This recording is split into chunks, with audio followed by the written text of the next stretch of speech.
The greatest suffering was from want of shelter. It was midwinter, and during the siege we had rain and snow, thawing and freezing alternately. It would not do to allow campfires except far down the hill out of sight of the enemy, and it would not do to allow many of the troops to remain there at the same time. In the march over from Fort Henry, numbers of the men had thrown away their blankets and overcoats. There was therefore much discomfort and absolute suffering. During the 12th and 13th, and until the arrival of Wallace and Thayer on the 14th, the national forces, composed of but 15,000 men without entrenchments, confronted an entrenched army of 21,000, without conflict further than what was brought on by ourselves. Only one gunboat had arrived. There was a little skirmishing each day, brought on by the movement of our troops in securing commanding positions. But there was no actual fighting during this time except once, on the 13th, in front of McClernand's command. That general had undertaken to capture a battery of the enemy which was annoying his men. Without orders or authority, he sent 3 regiments to make the assault. The battery was in the main line of the enemy, which was defended by his whole army present. Of course, the assault was a failure, and of course the loss on our side was great for the number of men engaged. In this assault, Colonel William Morrison fell badly wounded. Up to this time, the surgeons with the army had no difficulty in finding room in the houses near our line for all the sick and wounded. But now hospitals were overcrowded. Owing, however, to the energy and skill of the surgeons, the suffering was not so great as it might have been. The hospital arrangements at Fort Donelson were as complete as it was possible to make them, considering the inclemency of the weather and the lack of tents in a sparsely settled country where the houses were generally of but 1 or 2 rooms. On the return of Captain Walker to Fort Henry on the 10th, I had requested him to take the vessels that had accompanied him on his expedition up the Tennessee and get possession of the Cumberland as far up towards Donelson as possible. He started without delay, taking, however, only his own gunboat, the Carondelet, towed by the steamer Alps. Captain Walker arrived a few miles below Donelson on the 12th, a little after noon. About the time the advance of troops reached a point within gunshot of the fort on the land side, he engaged the water batteries at long range. On the 13th, I informed him of my arrival the day before and of the establishment of most of our batteries, requesting him at the same time to attack again that day, so that I might take advantage of any diversion. The attack was made, and many shots fell within the fort, creating some consternation, as we now know. The investment on the land side was made as complete as the number of troops engaged would admit of. During the night of the 13th flag officer, Foote arrived with the ironclads St. Louis, Louisville, and Pittsburgh, and the wooden gunboats Tyler and Conestoga, convoying Thayer's brigade. On the morning of the 14th, Thayer was landed. Wallace, whom I had ordered over from Fort Henry, also arrived about the same time. Up to this time he had been commanding a brigade belonging to the division of General C. F. Smith. These troops were now restored to the division they belonged to, and General Lew. Wallace was assigned to the command of a division composed of the brigade of Colonel Thayer and other reinforcements that arrived the same day. This new division was assigned to the centre, giving the 2 flanking divisions an opportunity to close up and form a stronger line. The plan was for the troops to hold the enemy within his lines, while the gunboats should attack the water batteries at close quarters and silence his guns if possible. Some of the gunboats were to run the batteries, get above the fort and above the village of Dover. I had ordered a reconnaissance made with the view of getting troops to the river above Dover in case they should be needed there. That position attained by the gunboats, it would have been but a question of time, and a very short time too, when the garrison would have been compelled to surrender. By 3 in the afternoon of the 14th flag officer, Foote was ready and advanced upon the water batteries with his entire fleet. After coming in range of the batteries of the enemy, the advance was slow, but a constant fire was delivered from every gun that could be brought to bear upon the fort. I occupied a position on shore from which I could see the advancing navy. The leading boat got within a very short distance of the water battery, not further off, I think, than 200 yards, and I soon saw one and then another of them dropping down the river, visibly disabled. Then the whole fleet followed and the engagement closed for the day. The gunboat which Flag Officer Foote was on, besides having been hit about 60 times, several of the shots passing through near the waterline, had a shot enter the pilot-house which killed the pilot, carried away the wheel, and wounded the flag officer himself. The tiller ropes of another vessel were carried away, and she too dropped helplessly back. 2 others had their pilot-houses so injured that they scarcely formed a protection to the men at the wheel. The enemy had evidently been much demoralized by the assault, but they were jubilant when they saw the disabled vessels dropping down the river entirely out of the control of the men on board. Of course, I only witnessed the falling back of our gunboats and felt sad enough at the time over the repulse. Subsequent reports, now published, show that the enemy telegraphed a great victory to Richmond. The sun went down on the night of the 14th of February 1862, leaving the army confronting Fort Donelson anything but comforted over the prospects. The weather had turned intensely cold. The men were without tents and could not keep up fires where most of them had to stay, and, as previously stated, many had thrown away their overcoats and blankets. 2 of the strongest of our gunboats had been disabled, presumably beyond the possibility of rendering any present assistance. I retired this night not knowing but that I would have to entrench my position and bring up tents for the men or build huts under the cover of the hills. On the morning of the 15th, before it was yet broad day, a messenger from Flag Officer Foote handed me a note, expressing a desire to see me on the flagship and saying that he had been injured the day before so much that he could not come himself to me. I at once made my preparations for starting. I directed my Adjutant General to notify each of the division commanders of my absence and instruct them to do nothing to bring on an engagement until they received further orders, but to hold their positions.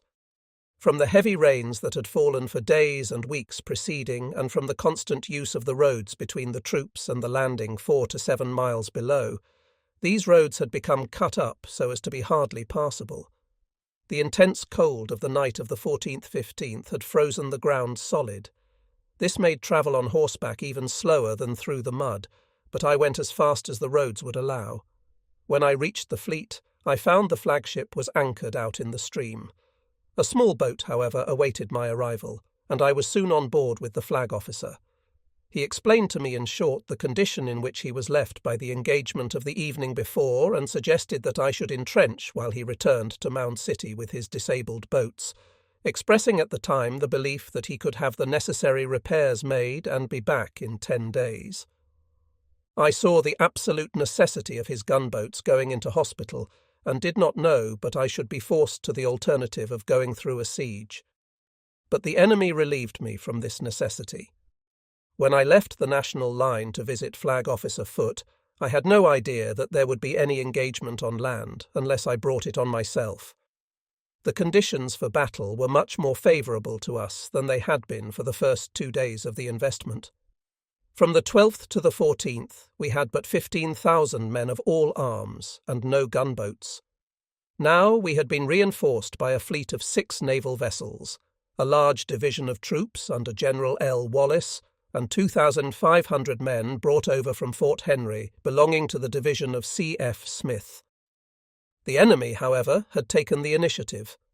Just as I landed, I met Captain Hillier of my staff, white with fear, not for his personal safety, but for the safety of the national troops.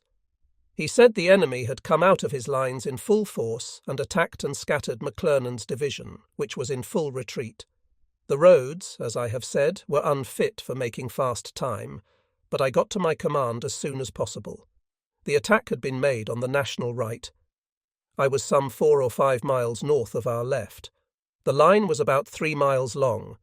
In reaching the point where the disaster had occurred, I had to pass the divisions of Smith and Wallace. I saw no sign of excitement on the portion of the line held by Smith. Wallace was nearer the scene of conflict and had taken part in it. He had, at an opportune time, sent Thayer's brigade to the support of McClernand, and thereby contributed to holding the enemy within his lines. I saw everything favourable for us along the line of our left and centre. When I came to the right, appearances were different.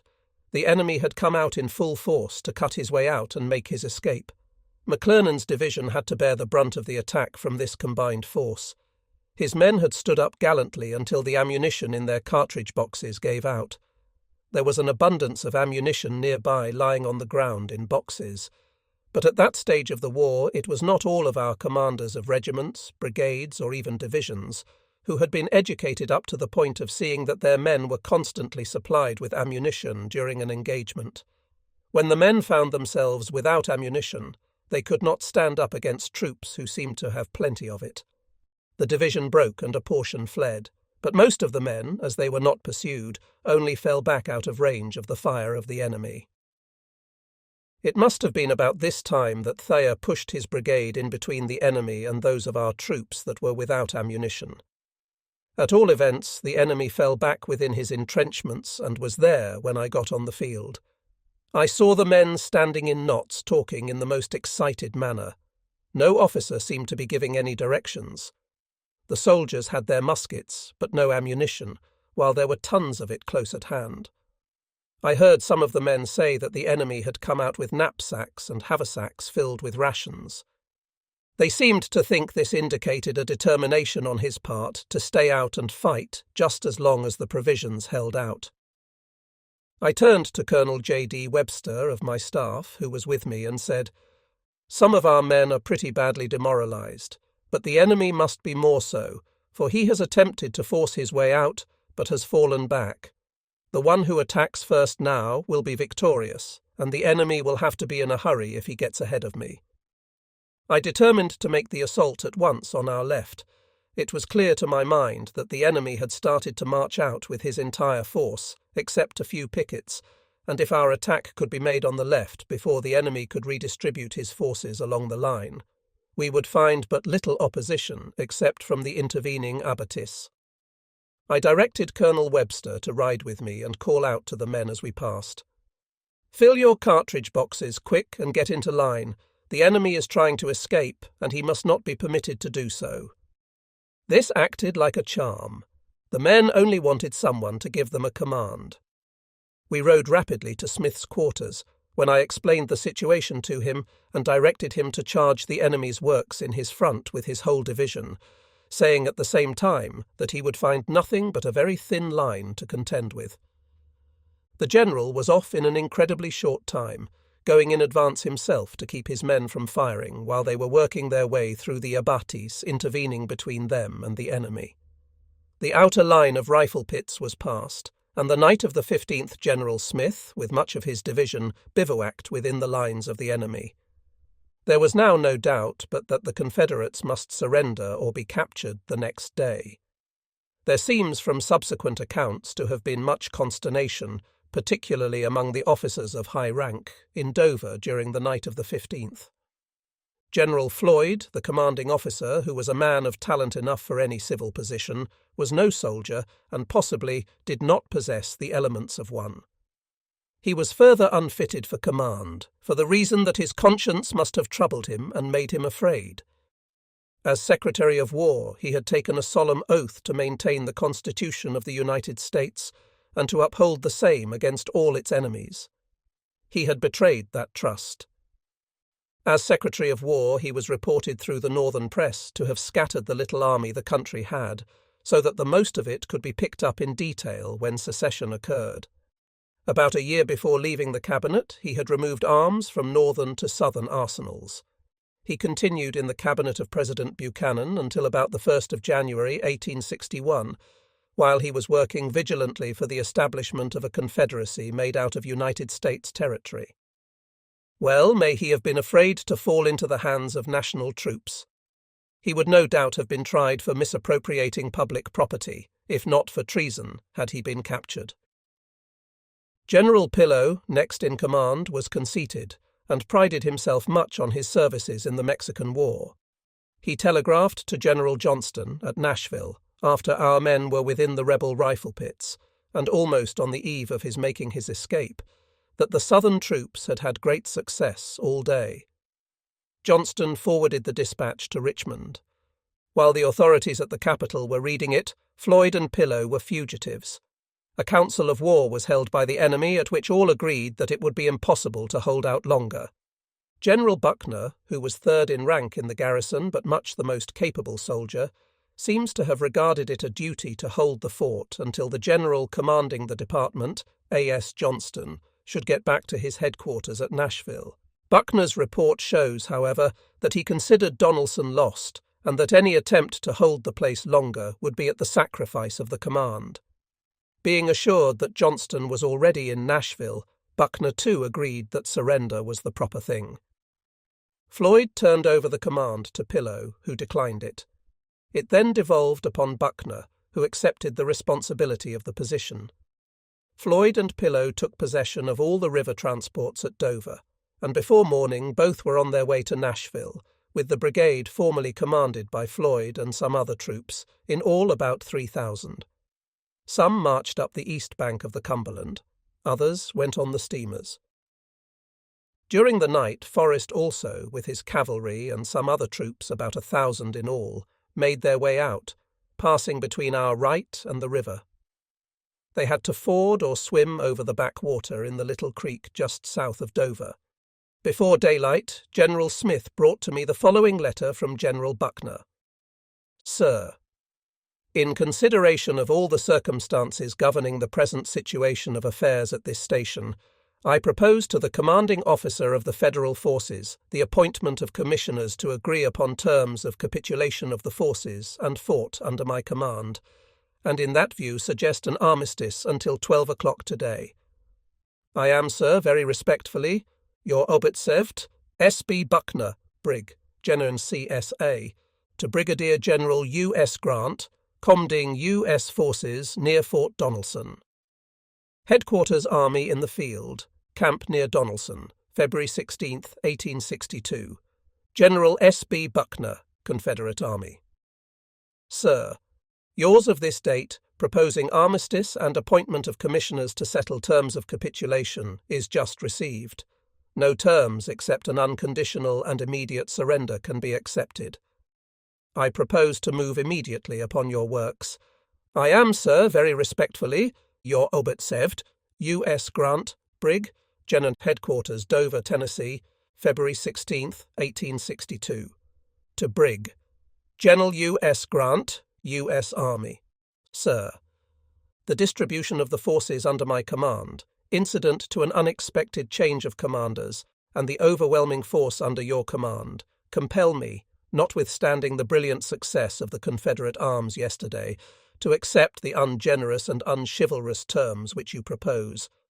I am, sir, your very Obetsevt, S.B. Buckner, Brig, General C.S.A. General Buckner, as soon as he had dispatched the first of the above letters, sent word to his different commanders on the line of rifle pits, notifying them that he had made a proposition looking to the surrender of the garrison and directing them to notify national troops in their front so that all fighting might be prevented.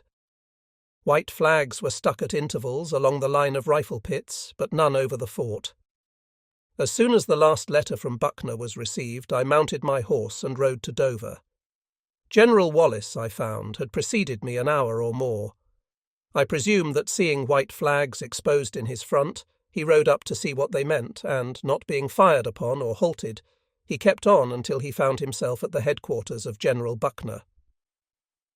I had been at West Point 3 years with Buckner, and afterwards served with him in the army, so that we were quite well acquainted. In the course of our conversation, which was very friendly, he said to me that if he had been in command, I would not have got up to Donelson as easily as I did. I told him that if he had been in command, I should not have tried in the way I did. I had invested their lines with a smaller force than they had to defend them, and at the same time had sent a brigade full 5,000 strong, around by water. I had relied very much upon their commander to allow me to come safely up to the outside of their works. I asked General Buckner about what force he had to surrender.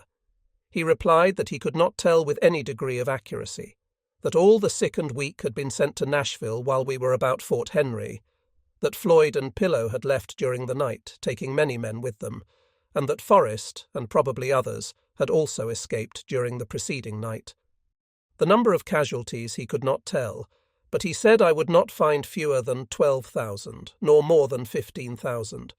He asked permission to send parties outside of the lines to bury his dead, who had fallen on the 15th when they tried to get out. I gave directions that his permit to pass our limits should be recognised. I have no reason to believe that this privilege was abused, but it familiarised our guards so much with the sight of Confederates passing to and fro that I have no doubt many got beyond our pickets unobserved and went on. The most of the men who went in that way no doubt thought they had had war enough and left with the intention of remaining out of the army.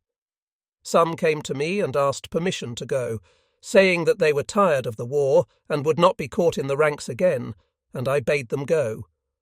The actual number of Confederates at Fort Donelson can never be given with entire accuracy. The largest number admitted by any writer on the southern side is by Colonel Preston Johnston. He gives the number at 17,000. But this must be an underestimate. The Commissary General of Prisoners reported having issued rations to 14,623 Fort Donelson prisoners at Cairo as they passed that point. General Pillow reported the killed and wounded at 2,000, but he had less opportunity of knowing the actual numbers than the officers of McClernand's division, for most of the killed and wounded fell outside their works, in front of that division, and were buried or cared for by Buckner after the surrender, and when Pillow was a fugitive. It is known that Floyd and Pillow escaped during the night of the 15th, taking with them not less than 3,000 men. Forrest escaped with about 1,000, and others were leaving singly and in squads all night. It is probable that the Confederate force at Donelson on the 15th of February 1862 was 21,000 in round numbers. On the day Fort Donelson fell, I had 27,000 men to confront the Confederate lines and guard the road 4 or 5 miles to the left, over which all our supplies had to be drawn on wagons. During the 16th, after the surrender, additional reinforcements arrived. During the siege, General Sherman had been sent to Smithland, at the mouth of the Cumberland River, to forward reinforcements and supplies to me. At that time he was my senior in rank, and there was no authority of law to assign a junior to command a senior of the same grade. But every boat that came up with supplies or reinforcements brought a note of encouragement from Sherman, asking me to call upon him for any assistance he could render, and saying that if he could be of service at the front I might send for him, and he would waive rank. The news of the fall of Fort Donelson caused great delight all over the North. At the South, particularly in Richmond, the effect was correspondingly depressing. I was promptly promoted to the grade of Major General of Volunteers and confirmed by the Senate. All 3 of my division commanders were promoted to the same grade, and the colonels who commanded brigades were made brigadier generals in the volunteer service. My chief, who was in St. Louis, telegraphed his congratulations to General Hunter in Kansas for the services he had rendered in securing the fall of Fort Donelson by sending reinforcements so rapidly. To Washington he telegraphed that the victory was due to General C.F. Smith. "Promote him," he said, "and the whole country will applaud." On the 19th there was published at St. Louis a formal order thanking Flag Officer Foote and myself, and the forces under our command, for the victories on the Tennessee and the Cumberland. I received no other recognition whatever from General Halleck. But General Cullom, his chief of staff, who was at Cairo, wrote me a warm, congratulatory letter on his own behalf. I approved of General Smith's promotion highly, as I did all the promotions that were made. My opinion was, and still is, that immediately after the fall of Fort Donelson, the way was opened to the national forces all over the southwest without much resistance. If one general who would have taken the responsibility had been in command of all the troops west of the Alleghanies, he could have marched to Chattanooga, Corinth, Memphis, and Vicksburg with the troops we then had, and as volunteering was going on rapidly over the north, there would soon have been force enough at all these centres to operate offensively against any body of the enemy that might be found near them. Rapid movements and the acquisition of rebellious territory would have promoted volunteering, so that reinforcements could have been had as fast as transportation could have been obtained to carry them to their destination. On the other hand, there were tens of thousands of strong, able-bodied young men still at their homes in the southwestern states, who had not gone into the Confederate Army in February 1862, and who had no particular desire to go. If our lines had been extended to protect their homes, many of them never would have gone. Providence ruled differently. Time was given the enemy to collect armies and fortify his new positions, and twice afterwards he came near forcing his northwestern front up to the Ohio River.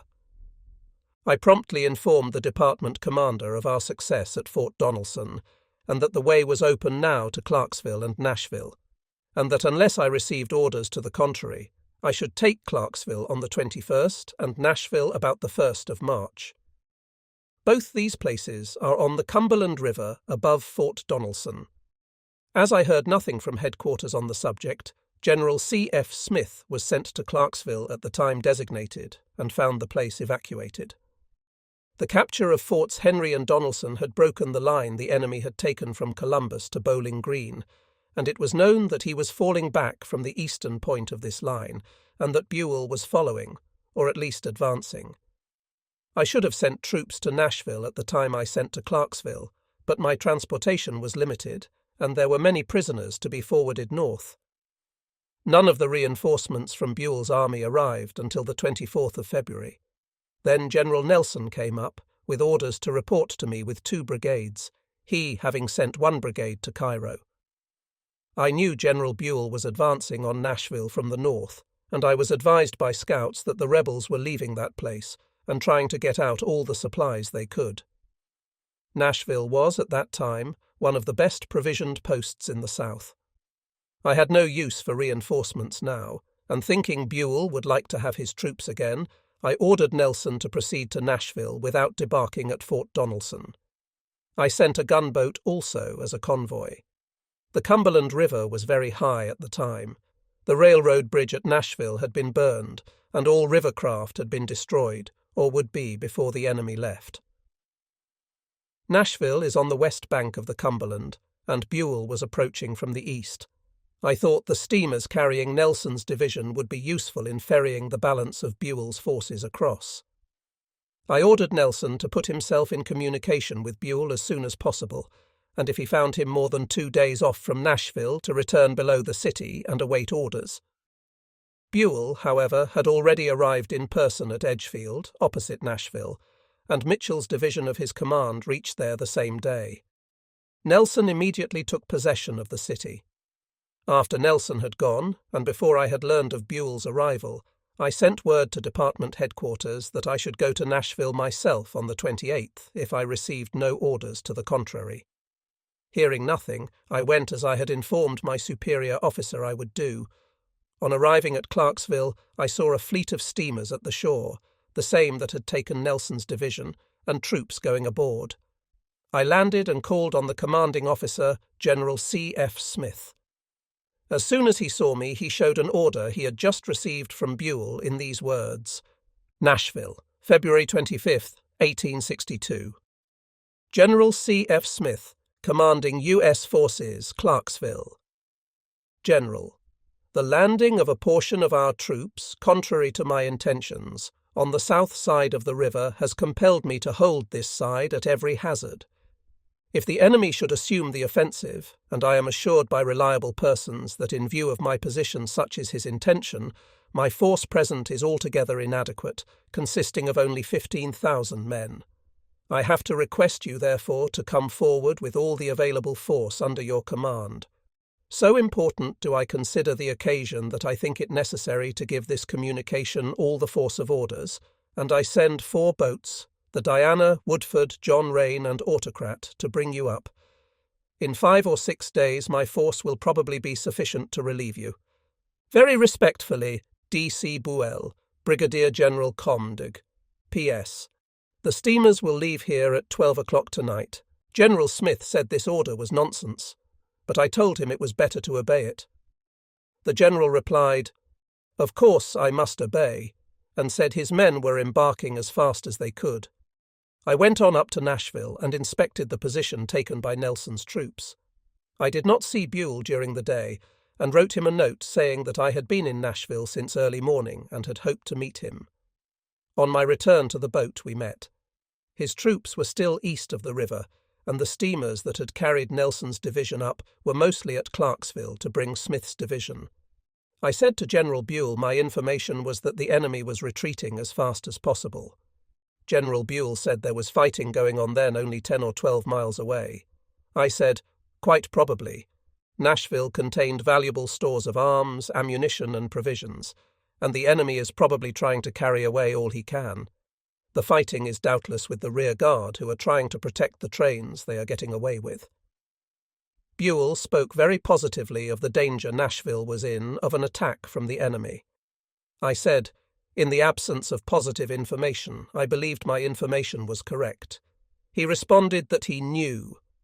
Well, I said, I do not know, but as I came by Clarksville, General Smith's troops were embarking to join you. Smith's troops were returned the same day. The enemy were trying to get away from Nashville and not to return to it. At this time, General Albert Sidney Johnston commanded all the Confederate troops west of the Allegheny Mountains, with the exception of those in the extreme south. On the national side, the forces confronting him were divided into, at first 3, then 4 separate departments. Johnston had greatly the advantage in having supreme command over all troops that could possibly be brought to bear upon one point, while the forces similarly situated on the national side, divided into independent commands, could not be brought into harmonious action except by orders from Washington. At the beginning of 1862, Johnston's troops east of the Mississippi occupied a line extending from Columbus, on his left, to Mill Springs, on his right. As we have seen, Columbus, both banks of the Tennessee River, the west bank of the Cumberland and Bowling Green, all were strongly fortified. Mill Springs was entrenched. The national troops occupied no territory south of the Ohio, except 3 small garrisons along its bank and a force thrown out from Louisville to confront that at Bowling Green. Johnston's strength was no doubt numerically inferior to that of the national troops, but this was compensated for by the advantage of being sole commander of all the Confederate forces at the west, and of operating in a country where his friends would take care of his rear without any detail of soldiers. But when General George H. Thomas moved upon the enemy at Mill Springs and totally routed him, inflicting a loss of some 300 killed and wounded, and Forts Henry and Hyman fell into the hands of the national forces, with their armaments and about 100 prisoners, those losses seemed to dishearten the Confederate commander so much that he immediately commenced a retreat from Bowling Green on Nashville. He reached this latter place on the 14th of February, while Donelson was still besieged. Buell followed with a portion of the Army of the Ohio, but he had to march and did not reach the east bank of the Cumberland opposite Nashville until the 24th of the month, and then with only 1 division of his army. The bridge at Nashville had been destroyed and all boats removed or disabled, so that a small garrison could have held the place against any national troops that could have been brought against it within 10 days after the arrival of the force from Bowling Green. Johnston seemed to lie quietly at Nashville to await the result at Fort Donelson, on which he had staked the possession of most of the territory embraced in the states of Kentucky and Tennessee. It is true the 2 generals senior in rank at Fort Donelson were sending him encouraging dispatches, even claiming great Confederate victories up to the night of the 16th, when they must have been preparing for their individual escape. Johnston made a fatal mistake in entrusting so important a command to Floyd, who he must have known was no soldier even if he possessed the elements of one. Pillow's presence as second was also a mistake. If these officers had been forced upon him and designated for that particular command, then he should have left Nashville with a small garrison under a trusty officer, and with the remainder of his force gone to Donelson himself. If he had been captured, the result could not have been worse than it was. Johnston's heart failed him upon the first advance of national troops. He wrote to Richmond on the 8th of February, "I think the gunboats of the enemy will probably take Fort Donelson without the necessity of employing their land force in cooperation. After the fall of that place, he abandoned Nashville and Chattanooga without an effort to save either, and fell back into northern Mississippi, where 6 weeks later he was destined to end his career. From the time of leaving Cairo, I was singularly unfortunate in not receiving dispatches from General Halleck. The order of the 10th of February directing me to fortify Fort Henry strongly, particularly to the land side, and saying that entrenching tools had been sent for that purpose, reached me after Donelson was invested. I received nothing direct which indicated that the department commander knew we were in possession of Donelson. I was reporting regularly to the Chief of Staff, who had been sent to Cairo soon after the troops left there, to receive all reports from the front and to telegraph the substance to the St. Louis headquarters. Cairo was at the southern end of the telegraph wire. Another line was started at once from Cairo to Paducah and Smithland, at the mouths of the Tennessee and Cumberland, respectively. My dispatches were all sent to Cairo by boat, but many of those addressed to me were sent to the operator at the end of the advancing wire, and he failed to forward them. This operator afterwards proved to be a rebel. He deserted his post after a short time and went south, taking his dispatches with him. A telegram from General McClellan to me of February 16th, the day of the surrender, directing me to report in full the situation, was not received at my headquarters until the 3rd of March. On the 3rd of March, I received orders dated March 1st to move my command back to Fort Henry, leaving only a small garrison at Donelson. From Fort Henry, expeditions were to be sent against Eastport, Mississippi, and Paris, Tennessee. We started from Donelson on the 4th, and the same day I was back on the Tennessee River. On March 4th, I also received the following dispatch from General Halleck. General U.S. Grant, Fort Henry. You will place Madge, Gen. C. F. Smith in command of expedition, and remain yourself at Fort Henry. Why do you not obey my orders to report strength and positions of your command? H. W. Halleck, Major General. I was surprised. This was the first intimation I had received that General Halleck had called for information as to the strength of my command. On the 6th, he wrote to me again.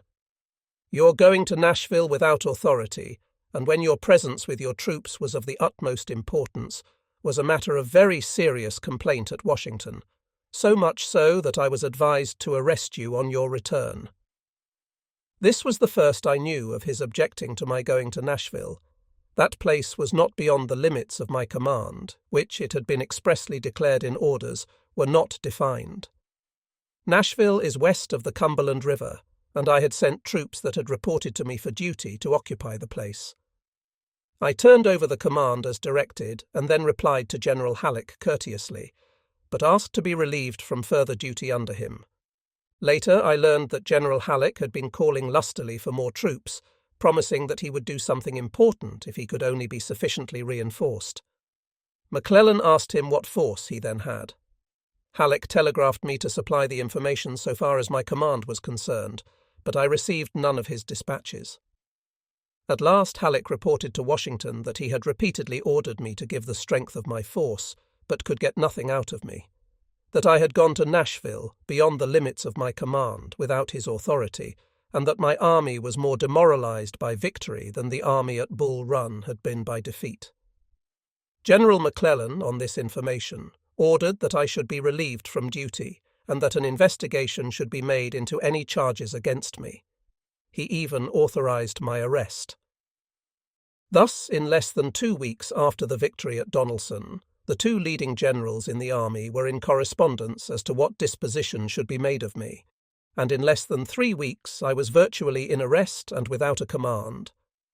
On the 13th of March I was restored to command, and on the 17th Halleck sent me a copy of an order from the War Department which stated that accounts of my misbehavior had reached Washington and directed him to investigate and report the facts.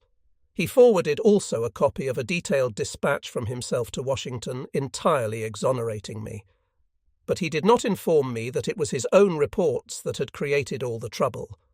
On the contrary, he wrote to me, "Instead of relieving you, I wish you, as soon as your new army is in the field, to assume immediate command and lead it to new victories." In consequence, I felt very grateful to him, and supposed it was his interposition that had set me right with the government. I never knew the truth until General Badeau unearthed the facts in his researches for his history of my campaigns. General Halleck unquestionably deemed General C.F. Smith a much fitter officer for the command of all the forces in the military district than I was, and, to render him available for such command, desired his promotion to antedate mine and those of the other division commanders. It is probable that the general opinion was that Smith's long services in the army and distinguished deeds rendered him the more proper person for such command. Indeed, I was rather inclined to this opinion myself at that time, and would have served as faithfully under Smith as he had done under me. But this did not justify the dispatches which General Halleck sent to Washington, or his subsequent concealment of them from me when pretending to explain the action of my superiors. On receipt of the order restoring me to command, I proceeded to Savannah on the Tennessee, to which point my troops had advanced. General Smith was delighted to see me and was unhesitating in his denunciation of the treatment I had received. He was on a sick bed at the time, from which he never came away alive. His death was a severe loss to our Western Army. His personal courage was unquestioned, his judgment and professional acquirements were unsurpassed, and he had the confidence of those he commanded as well as of those over him. When I reassumed command on the 17th of March, I found the army divided, about half being on the east bank of the Tennessee at Savannah, while one division was at Crump's Landing on the west bank about 4 miles higher up, and the remainder at Pittsburgh Landing, 5 miles above Crump's. The enemy was in force at Corinth, the junction of the two most important railroads in the Mississippi Valley, one connecting Memphis and the Mississippi River with the east, and the other leading south to all the cotton states. Still another railroad connects Corinth with Jackson in West Tennessee. If we obtained possession of Corinth, the enemy would have no railroad for the transportation of armies or supplies until that running east from Vicksburg was reached. It was the great strategic position at the west between the Tennessee and the Mississippi rivers, and between Nashville and Vicksburg. I at once put all the troops at Savannah in motion for Pittsburgh Landing, knowing that the enemy was fortifying at Corinth and collecting an army there under Johnston. It was my expectation to march against that army as soon as Buell, who had been ordered to reinforce me with the Army of the Ohio, should arrive, and the west bank of the river was the place to start from. Pittsburgh is only about 20 miles from Corinth, and Hamburg Landing, 4 miles further up the river, is a mile or two nearer. I had not been in command long before I selected Hamburg as the place to put the Army of the Ohio when it arrived. The roads from Pittsburgh and Hamburg to Corinth converge some 8 miles out. This disposition of the troops would have given additional roads to march over when the advance commenced, within supporting distance of each other. Before I arrived at Savannah, Sherman, who had joined the Army of the Tennessee and been placed in command of a division, had made an expedition on steamers convoyed by gunboats to the neighbourhood of Eastport, 30 miles south, for the purpose of destroying the railroad east of Corinth. The rains had been so heavy for some time before that the lowlands had become impassable swamps. Sherman debarked his troops and started out to accomplish the object of the expedition. But the river was rising so rapidly that the backwater up the small tributaries threatened to cut off the possibility of getting back to the boats, and the expedition had to return without reaching the railroad. The guns had to be hauled by hand through the water to get back to the boats. On the 17th of March, the army on the Tennessee River consisted of 5 divisions, commanded respectively by Generals C. F. Smith, McClernand, L. Wallace, Hurlbut, and Sherman. General W. H. L. Wallace was temporarily in command of Smith's division, General Smith, as I have said, being confined to his bed. Reinforcements were arriving daily, and as they came up they were organised, first into brigades, then into a division, and the command given to General Prentice, who had been ordered to report to me. General Buell was on his way from Nashville with 40,000 veterans. On the 19th of March he was at Columbia, Tennessee, 85 miles from Pittsburgh.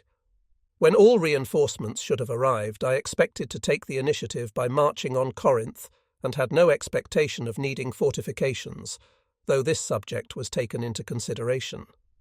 Macpherson, my only military engineer, was directed to lay out a line to entrench. He did so, but reported that it would have to be made in rear of the line of encampment as it then ran. The new line, while it would be nearer the river, was yet too far away from the Tennessee, or even from the creeks, to be easily supplied with water, and in case of attack these creeks would be in the hands of the enemy.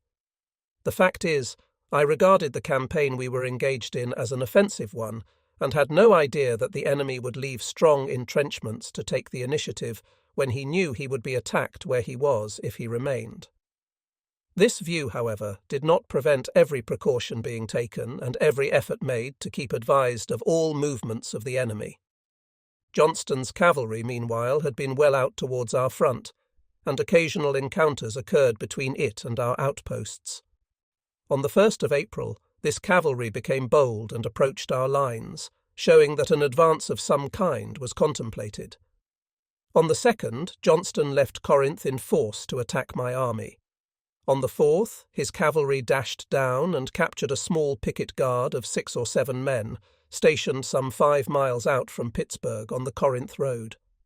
Colonel Buckland sent relief to the guard at once, and soon followed in person with an entire regiment, and General Sherman followed Buckland, taking the remainder of a brigade. The pursuit was kept up for some 3 miles beyond the point where the picket guard had been captured, and after nightfall Sherman returned to camp and reported to me by letter what had occurred. At this time, a large body of the enemy was hovering to the west of us, along the line of the Mobile and Ohio Railroad. My apprehension was much greater for the safety of Crump's Landing than it was for Pittsburgh. I had no apprehension that the enemy could really capture either place, but I feared it was possible that he might make a rapid dash upon Crump's and destroy our transports and stores, most of which were kept at that point, and then retreat before Wallace could be reinforced. Lou. Wallace's position I regarded as so well chosen that he was not removed. At this time I generally spent the day at Pittsburgh, and returned to Savannah in the evening. I was intending to remove my headquarters to Pittsburgh, but Buell was expected daily and would come in at Savannah. I remained at this point, therefore, a few days longer than I otherwise should have done, in order to meet him on his arrival. The skirmishing in our front, however, had been so continuous from about the 3rd of April that I did not leave Pittsburgh each night until an hour when I felt there would be no further danger before the morning. On Friday the 4th, the day of Buckland's advance, I was very much injured by my horse falling with me and on me, while I was trying to get to the front where firing had been heard. The night was one of impenetrable darkness, with rain pouring down in torrents. Nothing was visible to the eye except as revealed by the frequent flashes of lightning. Under these circumstances, I had to trust to the horse, without guidance, to keep the road. I had not gone far, however, when I met General W.H.L. Wallace and Colonel, afterwards General, Macpherson coming from the direction of the front. They said all was quiet so far as the enemy was concerned. On the way back to the boat, my horse's feet slipped from under him, and he fell with my leg under his body. The extreme softness of the ground from the excessive rains of the few preceding days no doubt saved me from severe injury and protracted lameness.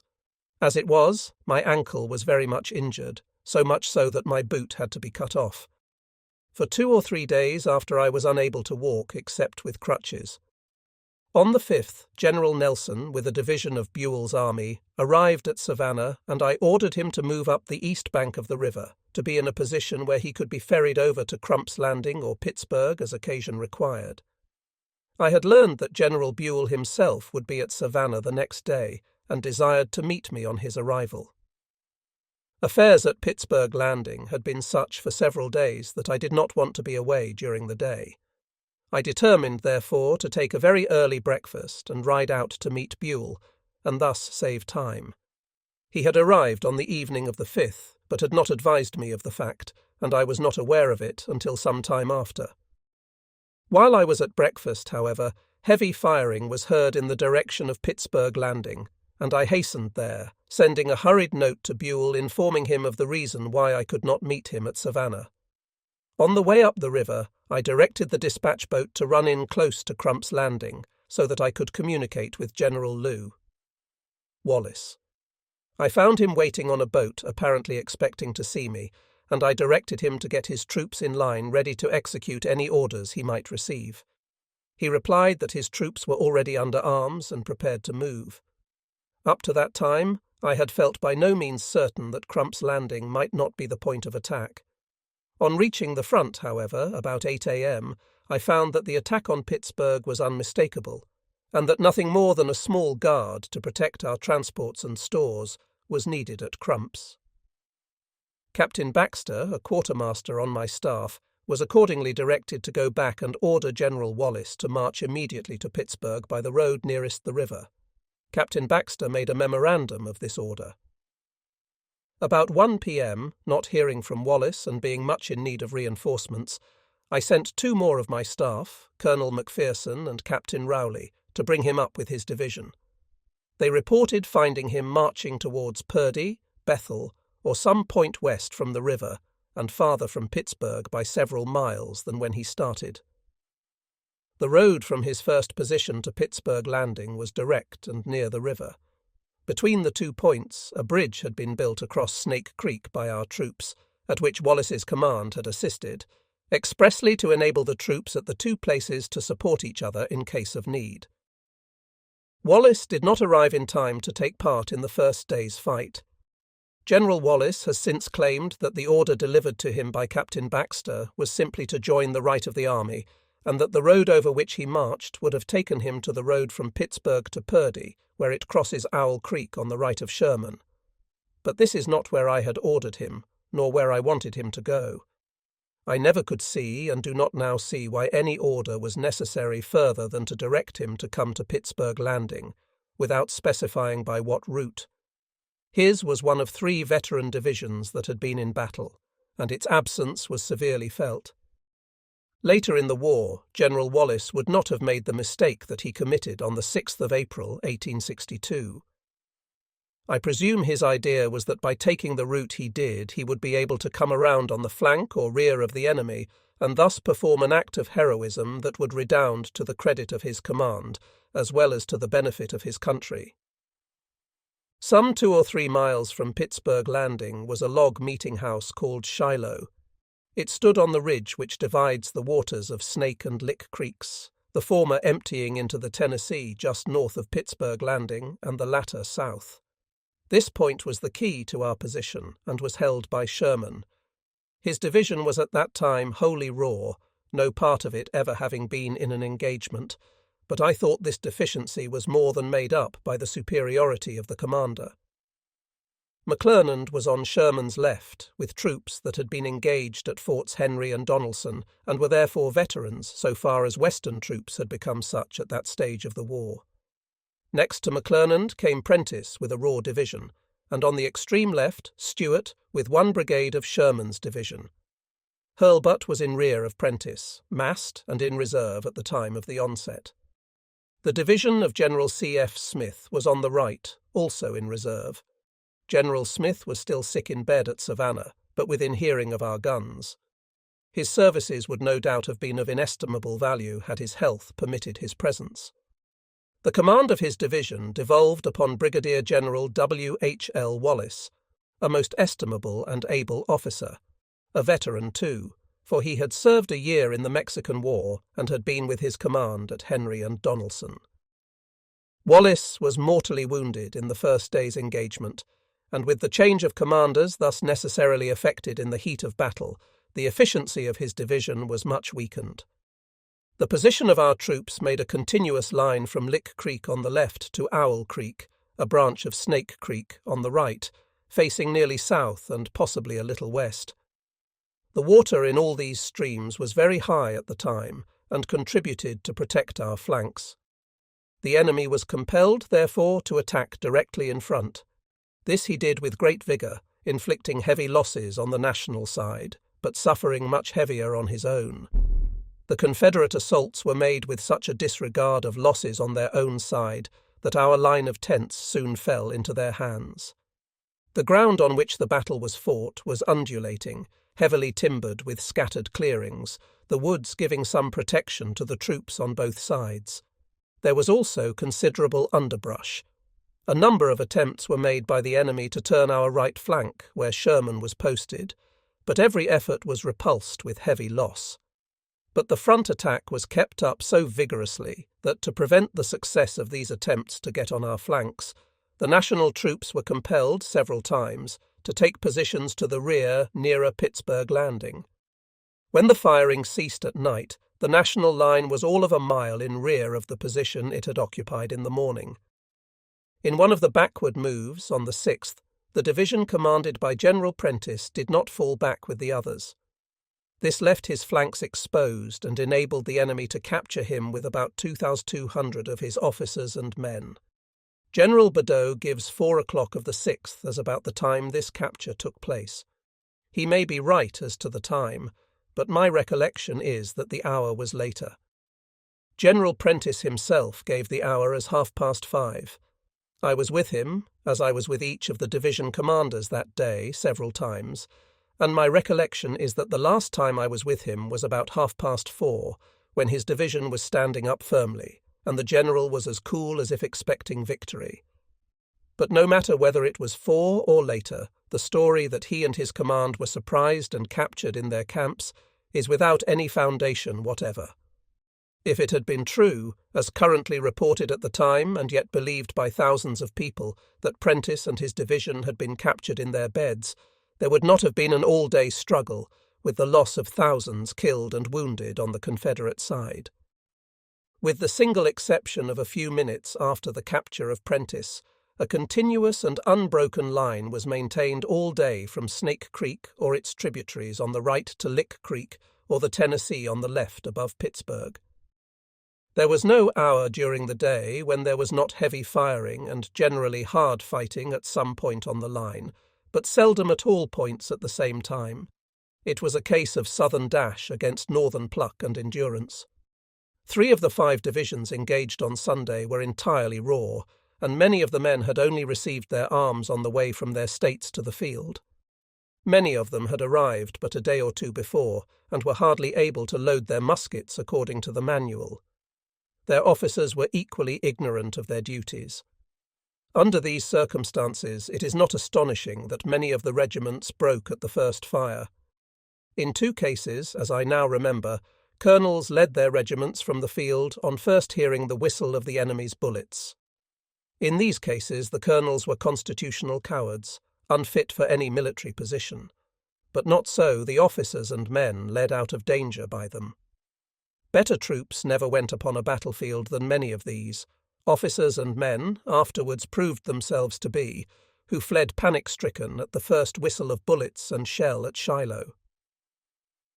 During the whole of Sunday, I was continuously engaged in passing from one part of the field to another, giving directions to division commanders. In thus moving along the line, however, I never deemed it important to stay long with Sherman. Although his troops were then under fire for the first time, their commander, by his constant presence with them, inspired a confidence in officers and men that enabled them to render services on that bloody battlefield worthy of the best of veterans. McClernand was next to Sherman, and the hardest fighting was in front of these 2 divisions. McClernand told me on that day, the 6th, that he profited much by having so able a commander supporting him. A casualty to Sherman that would have taken him from the field that day would have been a sad one for the troops engaged at Shiloh. And how near we came to this. On the 6th, Sherman was shot twice, once in the hand, once in the shoulder, the ball cutting his coat and making a slight wound, and a 3rd ball passed through his hat. In addition to this, he had several horses shot during the day. The nature of this battle was such that cavalry could not be used in front. I therefore formed ours into line in rear to stop stragglers, of whom there were many. When there would be enough of them to make a show, and after they had recovered from their fright, they would be sent to reinforce some part of the line which needed support, without regard to their companies, regiments, or brigades. On one occasion during the day I rode back as far as the river and met General Buell, who had just arrived. I do not remember the hour, but at that time there probably were as many as 4,000 or 5,000 stragglers lying under cover of the river bluff, panic-stricken, most of whom would have been shot where they lay, without resistance, before they would have taken muskets and marched to the front to protect themselves. This meeting between General Buell and myself was on the dispatch boat used to run between the landing and Savannah. It was brief and related specially to his getting his troops over the river. As we left the boat together, Buell's attention was attracted by the men lying under cover of the riverbank. I saw him berating them and trying to shame them into joining their regiments. He even threatened them with shells from the gunboats nearby. But it was all to no effect. Most of these men afterward proved themselves as gallant as any of those who saved the battle from which they had deserted. I have no doubt that this sight impressed General Buell with the idea that a line of retreat would be a good thing just then. If he had come in by the front instead of through the stragglers in the rear, he would have thought and felt differently. Could he have come through the Confederate rear, he would have witnessed there a scene similar to that at our own. The distant rear of an army engaged in battle is not the best place from which to judge correctly what is going on in front. Later in the war, while occupying the country between the Tennessee and the Mississippi, I learned that the panic in the Confederate lines had not differed much from that within our own. Some of the country people estimated the stragglers from Johnston's army as high as 20,000. Of course, this was an exaggeration. The situation at the close of Sunday was as follows. Along the top of the bluff just south of the log house, which stood at Pittsburgh Landing, Colonel J.D. Webster of my staff had arranged 20 or more pieces of artillery facing south or up the river. This line of artillery was on the crest of a hill overlooking a deep ravine opening into the Tennessee. Hurlbut, with his division intact, was on the right of this artillery, extending west and possibly a little north. McClernand came next in the general line, looking more to the west. His division was complete in its organization and ready for any duty. Sherman came next, his right extending to Snake Creek. His command, like the other two, was complete in its organization and ready, like its chief, for any service it might be called upon to render. All three divisions were, as a matter of course, more or less shattered and depleted in numbers from the terrible battle of the day.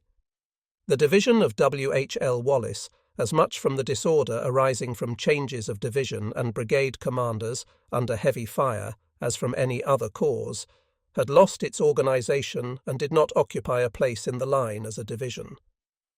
Prentice's command was gone as a division, many of its members having been killed, wounded, or captured, but it had rendered valiant services before its final dispersal and had contributed a good share to the defence of Shiloh.